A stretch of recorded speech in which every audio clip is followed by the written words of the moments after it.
All right. All right. Welcome to Screen Sanctum Live. Today, October 4th. Don't have too much to cover since it's one day early. That's really one less show. I don't have to go through Brooklyn Nine-Nine of this week because it didn't post yet.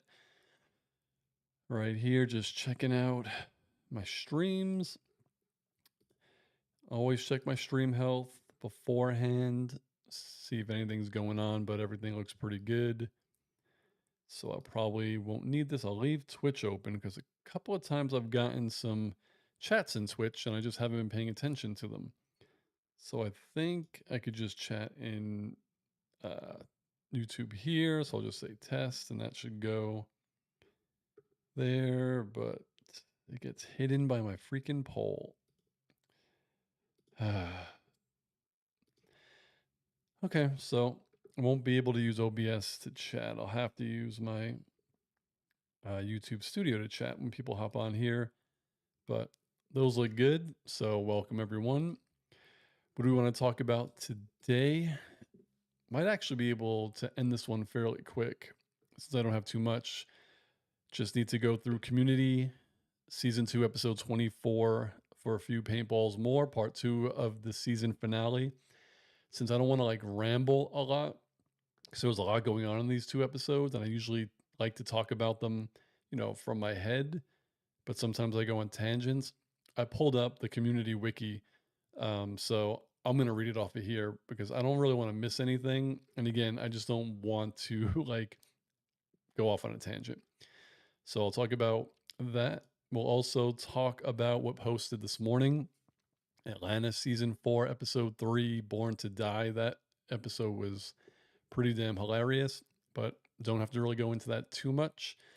We could talk about the Ahsoka season finale that was on yesterday. We watched that. We enjoyed it. It's a couple of things that, you know, we didn't really understand, or things that we thought could have been done better. But all in all, I have really enjoyed the Ahsoka series.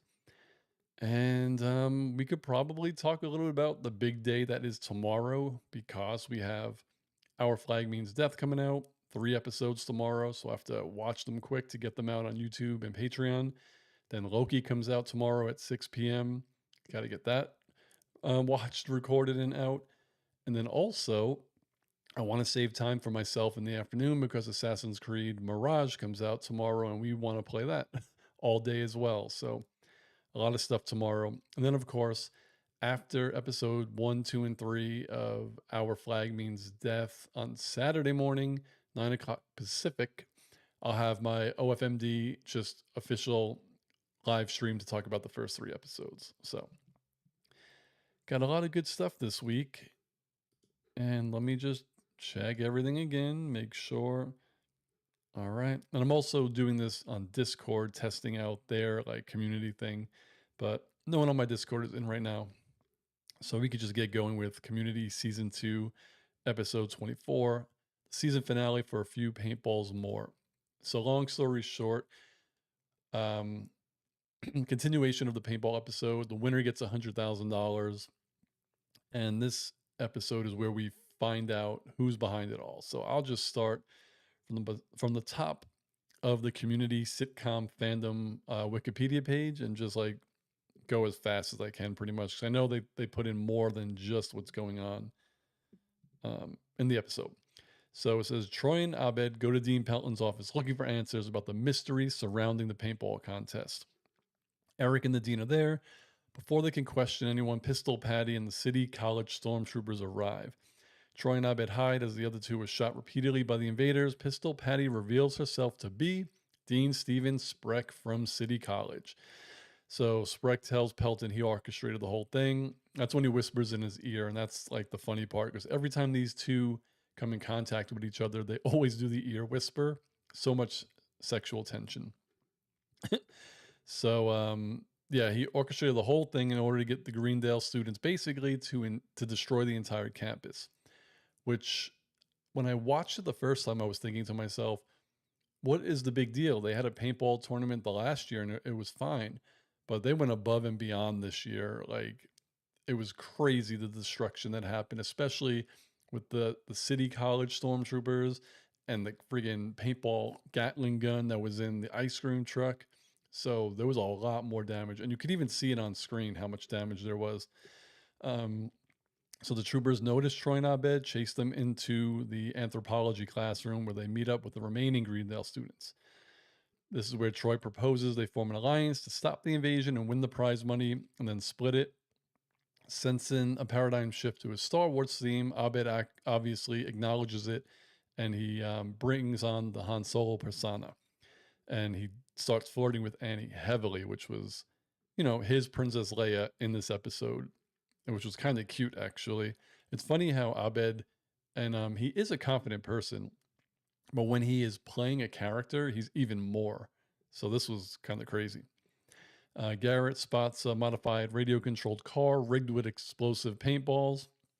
And that's when we see Magnitude saving the day for everyone, because in the game, it doesn't matter how you get hit with paint. If you get hit, you're done. So that little explosion, if it would have touched anybody, they would have been out. Because remember, I believe in season 1, when Chang had the machine gun, didn't Jeff had like a grenade of paint that he threw? I believe it was Jeff. So Magnitude takes one for the Greendale team and hops on it, and it explodes and only takes him out. And it's kind of funny because he pretends that he's dying, like with his last words, and he can't finish his pop pop. And Troy's like, "Pop what? Pop what?" That was pretty freaking funny. It says, what does it say? Spreck is in Dean's office monitoring the situation through a drone. Jeff notices the camera as he inspects the device. That part I don't remember. So reading this is kind of cool. Jeff vows that they'll beat him and make him pay for what he's done. All right, back in the Dean's office, the paintball troopers present Dean Spreck with a prisoner, Pierce. And he basically offers to tell them everything he wants to know about Jeff, which I guess is good if they feel like Jeff is the biggest threat. And then back in the anthropology room, Jeff and Troy rally the students to stop bickering and, who's going to take the leadership position. Troy was doing it. Jeff interrupted and took it, as Jeff does. Annie, Abed, and Shirley managed to recover a large cache of paint. They bring it back to the Alliance headquarters where Jeff and Troy butt heads over strategy again. Troy wants to set up a trap in the library. Jeff thinks they should launch an assault on the ice cream truck. All right. Let me just check. Just checking some chats. No one's here yet. Double check my Discord. No one's there yet. All right. So backed by Abed, Annie suggests a compromise, proposing they split up the forces, carry out both plans at the same time. Troy's team will carry the raids out, engaging many of the city college invaders as they can. This will force the enemy to split up the numbers as well as order to deal with them. The two reluctantly agree and then begin their individual missions. As planned, Troy's team diverts some of the forces away from the truck and into the library. However, the escape route is blocked accidentally by Garrett, and they must fight their way out before the trap is sprung. On the squad, Jeff and his team launch their offensive, but despite gaining ground, become pinned by the Gatling gun. Of course, that gun was nuts. Back at the library, Annie and Abed help Troy escape, but he ends up running into the stormtroopers as he's eliminated. I remember that. He was just standing and they had the slow motion and he just took it. That would have hurt. The Greendale Alliance begins to suffer many deaths on both fronts. Abed contacts Shirley over her comm headset and tells her to activate the trap, as no one from their team is going to make it out in time. She activates the alarm, narrowly escaping the downpour of paint from the sprinkler, as well as a group of invaders chasing after her. Orange rains down, eliminating everyone who's left in the building. As city college troopers close in on them, Annie and Abed share a prolonged kiss. This was more than a prolonged kiss. Abed went for it, shot his shot, and Annie was loving it. You could tell by her facial expression that she was liking that. As the troopers close in, they share the kiss, losing themselves in their roles as Han Solo and Princess Leia. Meanwhile, Jeff's group is faring no better as they cannot safely approach the enemy base. As Jeff and Kendra with a QU take cover, he tries to motivate her with an inspirational speech. He makes an attempt to get his team to continue the assault, but ends up getting shot. I remember he gets shot and he's like, "I'm out," and he walks away. So Britta, only while she's watching everyone getting decimated, she notices a large crowd of eliminated players on the sidelines cheering her on. Hope then arrives in the form of Shirley, who's driving the campus security cart. And I remember in her season one, in one of those episodes, she was driving the car, but that time it was with Annie. So now it's Shirley and Britta. Really, Britta climbs into the board and they continue the mission, defeating some guards. They had some cool slow motion shots of them shooting outside of the cart, swerving and all that stuff. And then they make it to the machine gun. Britta shoots the operator, but she herself gets shot along with Shirley because they were celebrating too much. And then they thought they were the last ones left and they got taken out.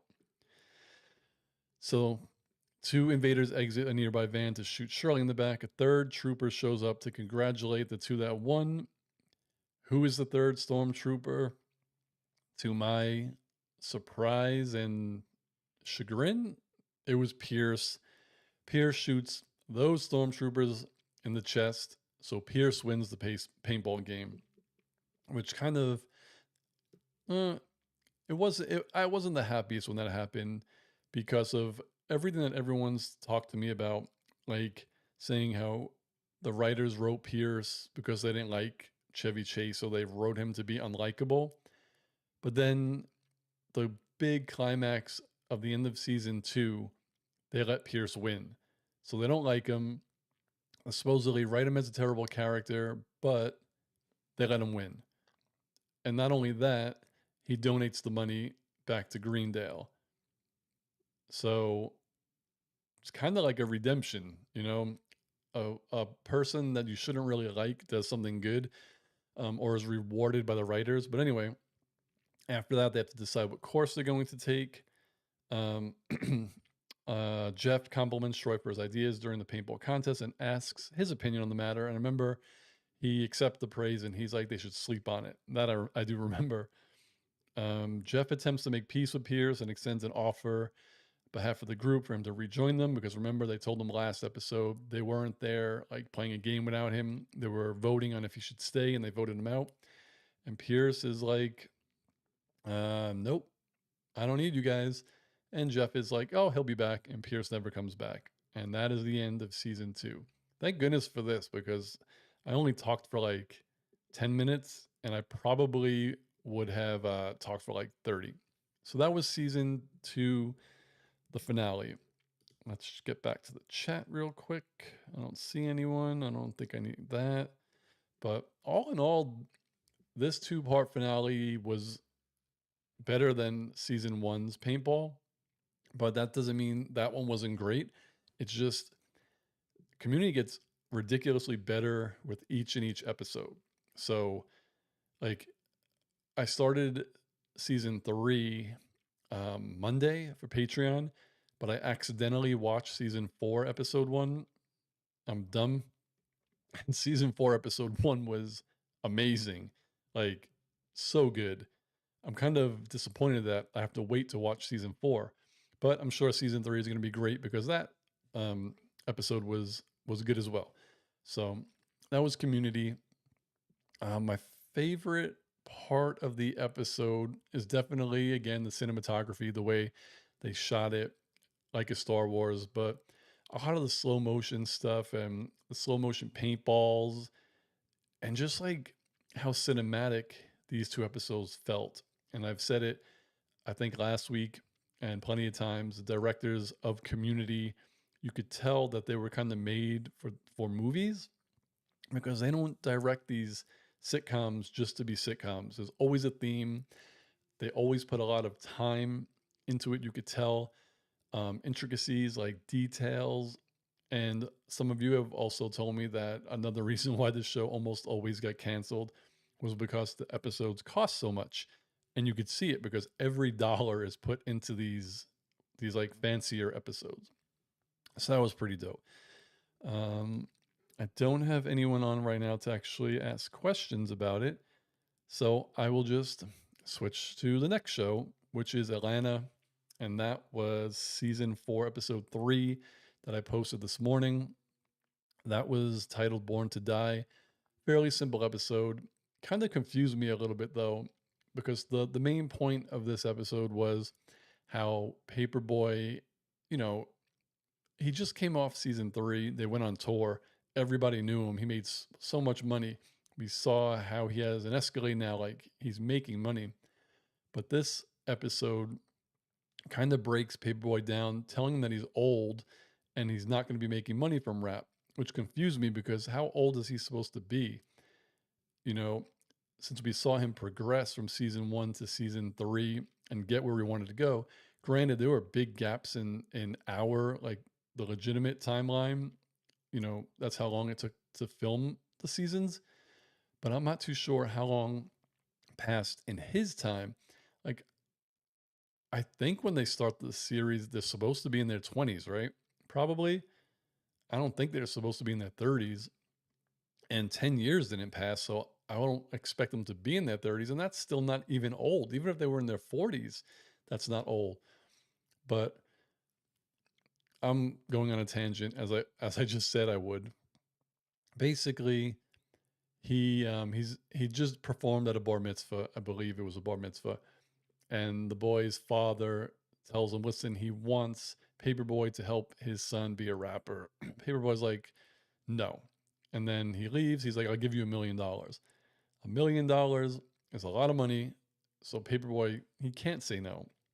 So he goes to the recording studio with all the little like teenage white kids rapping, and you don't see any adults in there. So you're assuming that they're kind of like running the show, and obviously they're not great rappers. They're having fun. Another kid comes in. They call him, I think, young Rick Moranis or something like that. So they're all doing their thing, recording. They're terrible. But as the camera pans, we see there's another adult there, and he recognizes Paperboy, and they're like talking a little bit, and he's like, "You want to get out of here?" Basically, we don't have to sit in here with these kids. We can go to the other studio and talk. So they're talking, and he's telling Paperboy how rapping isn't the way to make money. Like at this point, touring makes money, etc. But you don't want to be a millionaire. You want to be a billionaire, pretty much. So he says, "Come with me to this meeting tomorrow or in a couple days, and we'll talk about what's going on." Cool. So after that, um, oh, I totally forgot there was a side plot with Ern and D'Angelo. So while this is happening, Ern is at his company, and they're going through like a crisis because they have a white lady pulling a gun on a black kid on camera. So they're trying to like push it to the side, which is shitty, instead of like owning up to it and trying to fix the situation or help. They're just trying to cover it up. And Ern doesn't want to do that. He wants to like sign someone new. And the guy's like, if you get someone like D'Angelo, good. So Ern texts, I think he texts Al, "Do you still have D'Angelo's contact?" He's like, "Yes," and he tells him where to find them. So Ern goes and it's at a gas station. Oddly enough, there's bathroom stalls. One, I believe, said men and women, like it was just, regular community um, toilet. But then the other one said D'Angelo on it. So he goes in and it's not a bathroom, it's just a large, like industrial room with nothing in it, concrete walls, concrete floors, um, no windows, and the only door is the door to leave. And then straight ahead, there's a huge door, like a bank safe, with a man sitting next to it. And he's like, "I'm here to see D'Angelo." He points him to sit down, but there's nothing there but a mat and the hard, cold floor. But a couple episodes before, or maybe last episode, Ern came to peace with sleeping on the floor on a in a bag, or a sleeping bag. So he's probably cool with that. So then we cut back to Mr. Al. Now he's at the meeting, and it kind of looks like a Ponzi scheme meeting, or like one of those Comerica meetings, or whatever they're called, AmeriQuest, or those trickle down things where you're supposed to sign people up.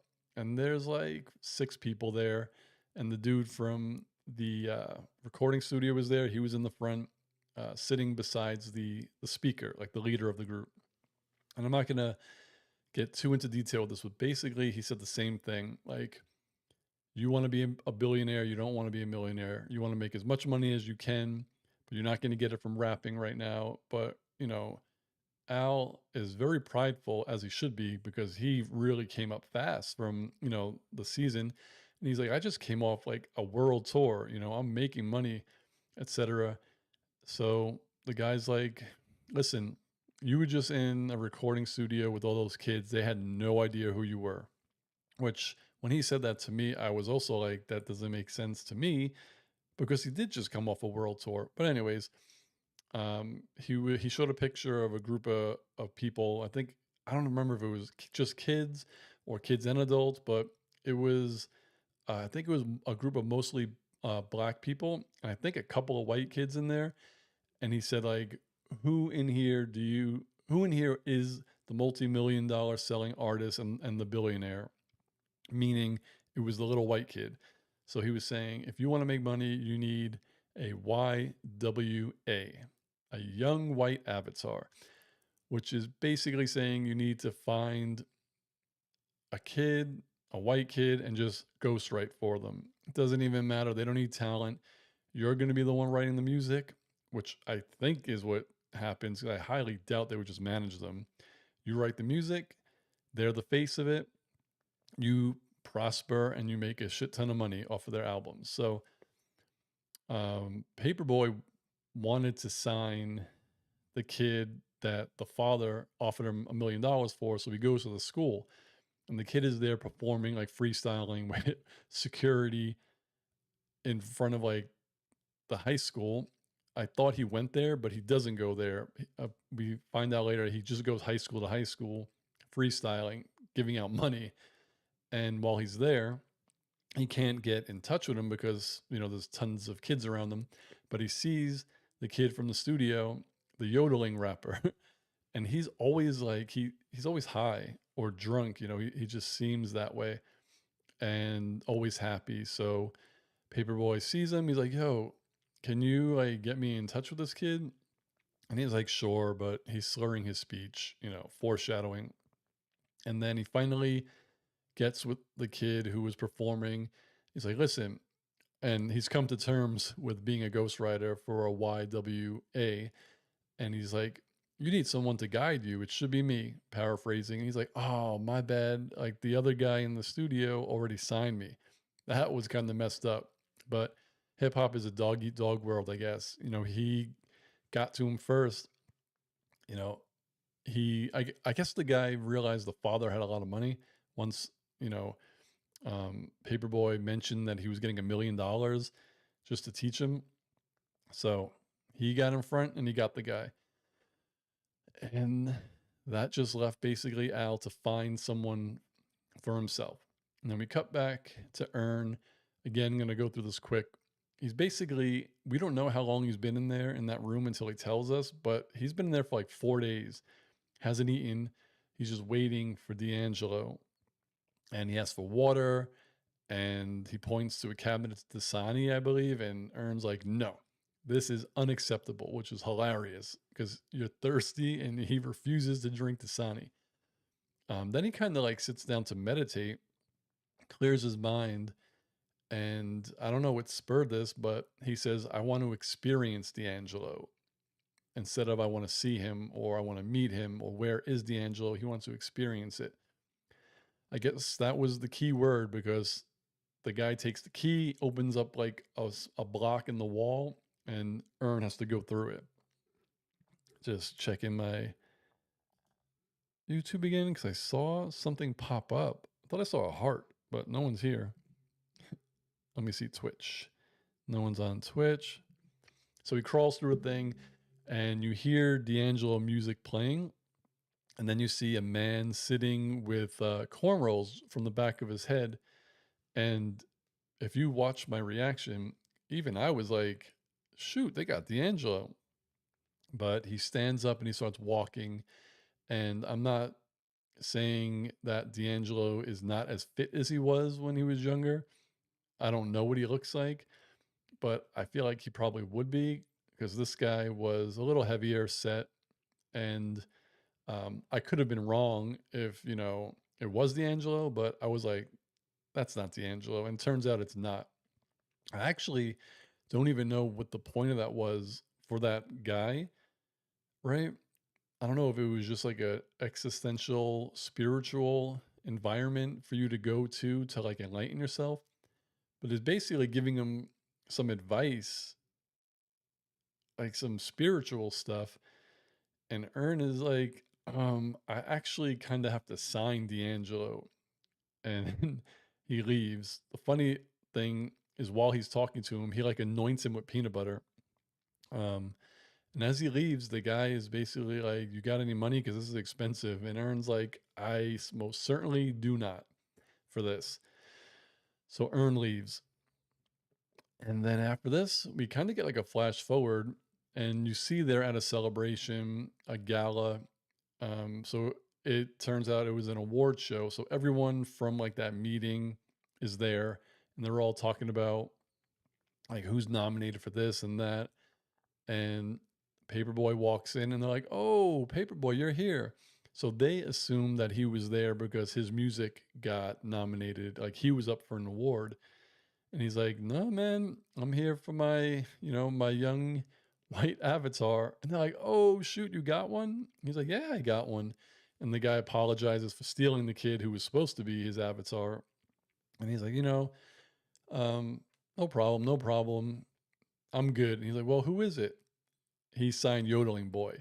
And they're like, "Yodeling Boy is you?" He sold like 11 million copies in like, what did he say, 5 days or something? When like triple platinum or something in a week. He's like, "Yep, yep." And they're all like having a good time, and he's all happy. So Paperboy spots the other kid sitting on his phone, and he's like, "Hey, man, have you seen Yodeling Kid? I haven't seen him in a while. I've been texting him." And he's like, "Oh, yeah, he's dead." And that's when I was like, damn. Because a lot of times the title of the episode, you figure it out like earlier in the episode. So the title was Born to Die.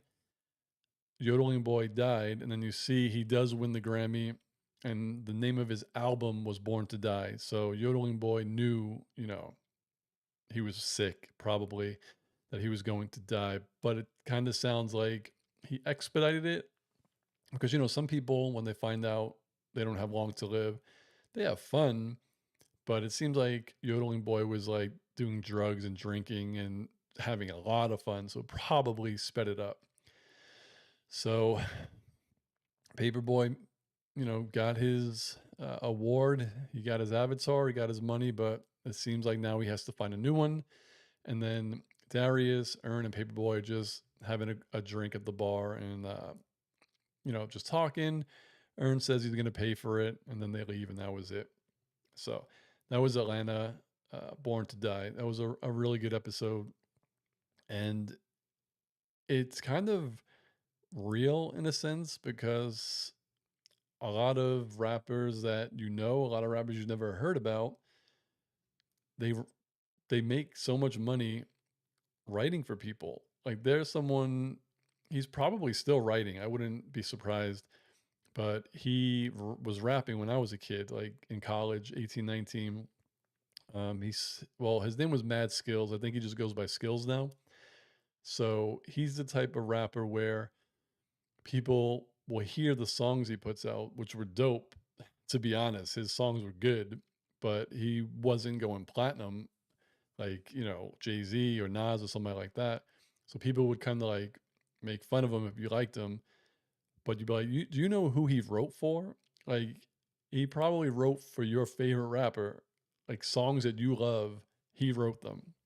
So it's been going on for years and years and years. Stevie Wonder has written songs like while he was in his prime for other artists, and he's still probably writing songs as well. Like great artists do more than just sing because there are other avenues to make money. And that's basically what this episode was kind of trying to tell us. So that was Atlanta this week. What could we talk about? Third up, we could talk about the Ahsoka finale.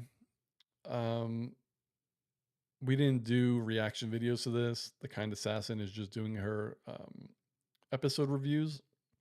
And my thoughts was the season was fine. It was good. We went in blind. We didn't watch any of the animated. We didn't watch Rebels. I knew certain characters from other things. Everyone used to talk about Theron, but For everything that people said, like leading up, like, oh my God, we got Thrawn, we got Chopper. They didn't really do much. The hype, like, I think there was too much hype for these characters because they're, you know, they served the story, but people were hyping them up so much. Like, Chopper's this homicidal maniac droid. He's gonna kill so many people in this show. He didn't do anything. Basically, nothing besides throw a tracker on a ship. So, I kind of got amped a little bit too much from what people were telling me. So if I want to see a homicidal Chopper, I'll have to watch Rebels. And then Thrawn, he's older than he was in those animated shows, I guess when he was in his peak. So here he was just like relying on his knowledge. He was the type of character where it's like, fool me once, shame on you, fool me twice, shame on me. He he realized how he got there. I guess his cockiness against about Jedi's, you know, he just let his guard down, and this is what happened. He ended up in a different galaxy for 10 years. So when everyone was coming there to find Ezra and stop him, he didn't try to fight like he did, I guess, in the past.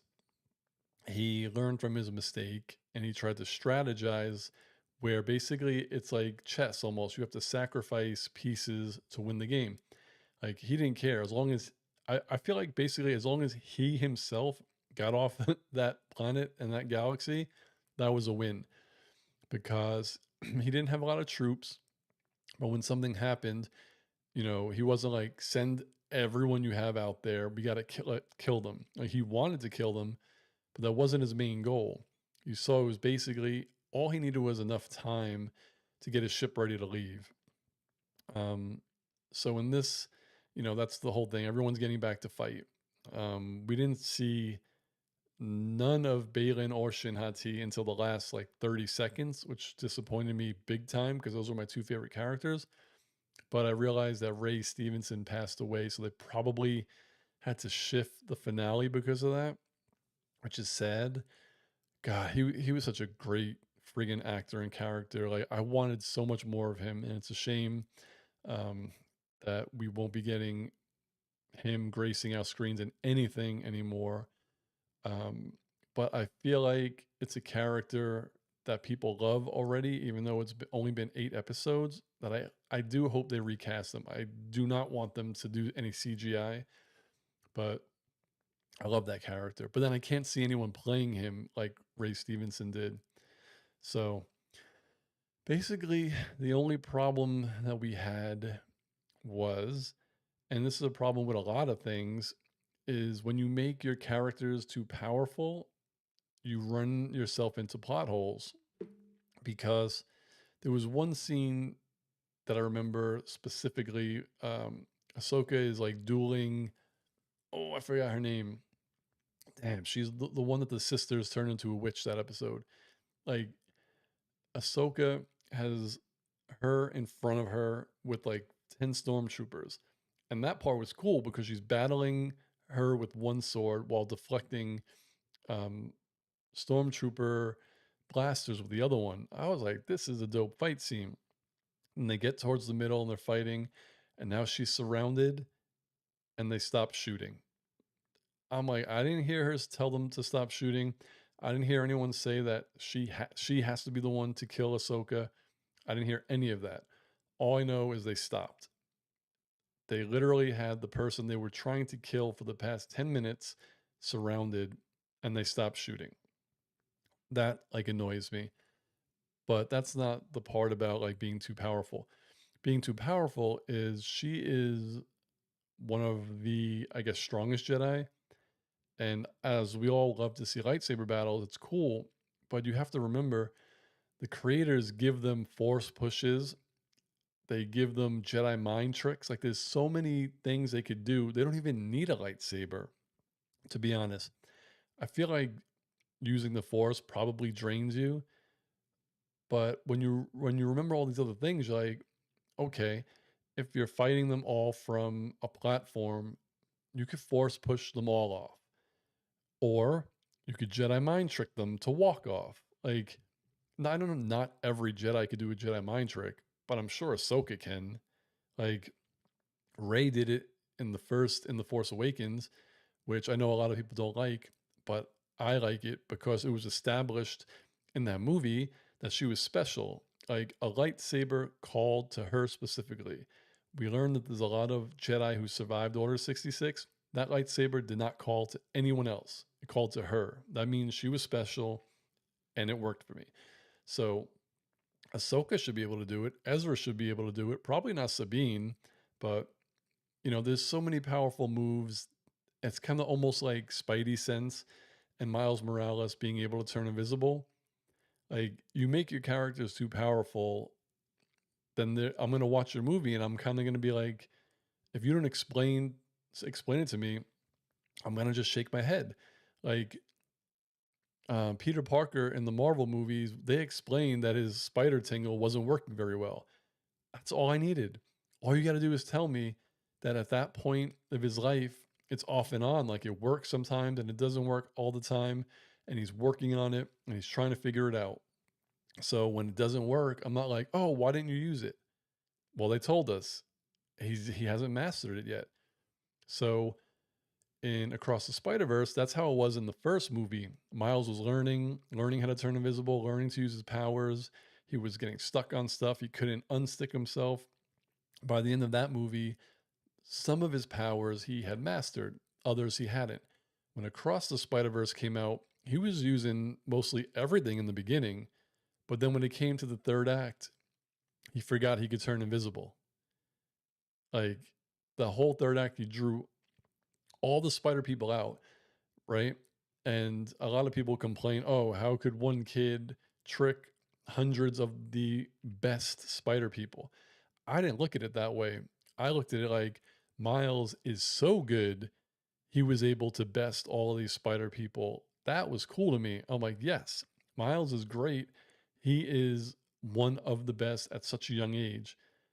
But he drew them all out and then drew them all back in when he was like going back. When all he had to do was like draw them out, turn invisible, and walk back, pretty much. Like the part about him drawing them out, I understand. You want them to be far away. So when you get back, it takes him a while to get there. But he didn't do that. And, when that happened, I was like, that's all he really had to do. And then when that scene is done, he does like finally use it at the end for like 5 minutes to get in that transporter. Then he gets shot to a new universe. And then we've just had 2 hours of him being Spider-Man flawlessly, besides the third act and that one specific power, like webbing, fighting the spot, using his Spidey sense, and then once he gets to the new dimension, his Spidey sense is gone. He would have realized he wasn't there. Something would have went off, but it didn't because you have to serve the plot of the movie. But anyways, it's not just Star Wars and it's not just Spider-Man, obviously. You give your hero too much power, you run into these problems. But I enjoy them anyway. Um, so yeah, we enjoyed it. But the one thing, going back to the episode of Ahsoka, that I loved specifically is I did a video the day before yesterday. So the episode was Tuesday. My video on Monday was Star Wars should do this now, and it's up. You could go on my channel and watch it. It was basically me explaining that we all love heroes, but I want to see more stories about the villains. And I specifically pointed out Shin Hati, where I was like, I hope she doesn't die. I hope she doesn't turn into a good guy. So whether she stays on that planet or she escapes the planet with Thrawn or Balin, whoever, I want her to have her own series. And I wanted it to be sort of like how Kylo Ren had the Knights of Ren. I wanted Shin Hati to have like her Knights of Shin, where she's the leader of a group. And basically, we got that at the end. I was so happy. She met up with some of the like mercenaries that kind of helped her earlier. I think there might have been like between 5 and 10 of them. And she holds up her lightsaber and then rides the horse close to them. I'm like, she's going to be the leader of this group. And that's like what I wanted. It was like I've never guessed anything before, so I hope that's what they meant by that. So cool. Um, that's all I really have on the Ahsoka finale. It was great. In general, I enjoyed it, but you don't think everything is perfect in anything you like. If you do, I think you're crazy. It doesn't matter. Like I always say, my most watched Marvel MCU movie is Age of Ultron. I do love that movie. It's not perfect, but a lot of people can't separate loving a movie and then finding faults in it. Like you could love a movie with faults. It happens. Whew. All right, where am I? 540. All right, let's just check again. Russ West, hey, what's going on, man? Let's try Twitch. No one's on Twitch. Check my Discord. No one showed up to Discord, but that was mainly a test. All right, let's go back. What's the last thing I could talk about? I guess tomorrow, as I said earlier, it's going to be a really big day. Midnight tonight or midnight tomorrow, we have 3 episodes of Our Flag Means Death dropping. So I could either stay up at midnight, watch them all, which is not going to happen because I'm going to be exhausted. So what I'm probably going to do is wake up early, maybe 7 or 8 o'clock Pacific time, watch episode 1, do my reaction, get it up on Patreon, get it up on YouTube, because I want at least episode 1 out tomorrow because I'll have the next 2. Then after I edit that, I'll watch and react to the next 2 videos. And then my plan is to have episode 2 out on Friday and then 3 on Saturday morning. But if I find the time to edit them all, maybe I'll drop the next 2 on Friday. It's going to be busy. And then tomorrow at 6 p.m., Loki starts. So that's basically going to be the tell for me is if whatever I have done by the time Loki airs is all I'm doing.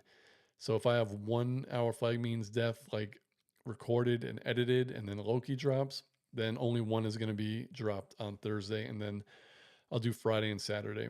And then I have my Saturday morning, 9 a.m. Pacific time, my Our Flag Means Death specific live stream where we could talk about the first 3 episodes. And then I also think once the season is over, I'm going to do live rewatch parties like I did last year. So as I said, 6 p.m. tomorrow, Loki comes out. Sorry, just need to pull up my chat again. And yeah, the plan is luckily that's weekly. So I'll watch it at 6. It'll be done by like 6:45, I'm guessing. I could edit it to get it on Patreon that night. And maybe I edit it to get it on YouTube the same day, or I just put it out at like 4 in the morning on Friday. I think either one works. And then of the 2 that I just mentioned, there's something else happening tomorrow that actually makes me more excited. And that's because Assassin's Creed Mirage comes out. So not only do I have these videos to do, I want to play Mirage all day, but I'm not going to be able to. So after Loki, when I edit Loki and get it up, hopefully I hope it's by like 9 o'clock. Then maybe I could get like an hour or 2 in of Mirage. And then maybe Friday, a lot of the day, the Kind Assassin and I play Mirage. Maybe live stream it like the beginnings. And I also still have to edit Brooklyn Nine-Nine for tomorrow, which pains me because I do monetize all my videos now. And NBC Universal, no matter what I do, they don't allow Brooklyn Nine-Nine or many of their shows to be monetized. They strike them all. So my choice is to either just give up and not monetize them, but they'll get struck anyway, but I just won't be able to, or I try to like severely cut it down to like a 10-minute video, which would not be fun for anyone to watch. It would be like a minute of an intro, 3 to 4 minutes talking about the episode, and then 5 minutes of the actual episode being cut. That kind of sucks. So I don't know. Let's see. Oh, I had 2 votes. I didn't even see I had 2 votes. So I'm gonna close the poll. When are you watching Our Flag Means Death? It looks like of 2 people who voted, they're both watching it later in the morning. So let me end that so I could get that off my screen. All right. I think that is all I have. I could probably cut it 15 minutes early. Um, yeah, my boy Blips isn't on today. He's a busy guy.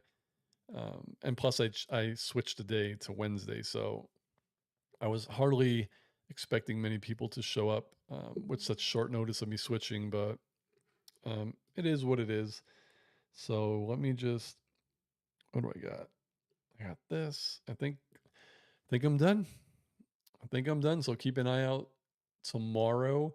Should be dropping on YouTube at 4 a.m. because I'm probably going to edit before I go to bed. Brooklyn Nine-Nine. And then around, I don't know, 10 o'clock, 11 o'clock, I'll definitely have Our Flag Means Death, the full watch along on Patreon. And then the YouTube reaction around the same time for sure, episode 1. And then later on in the evening, I'll have Loki on Patreon and probably the Loki YouTube edit Friday morning. And that's all I got. So, thanks for hopping on, Russ.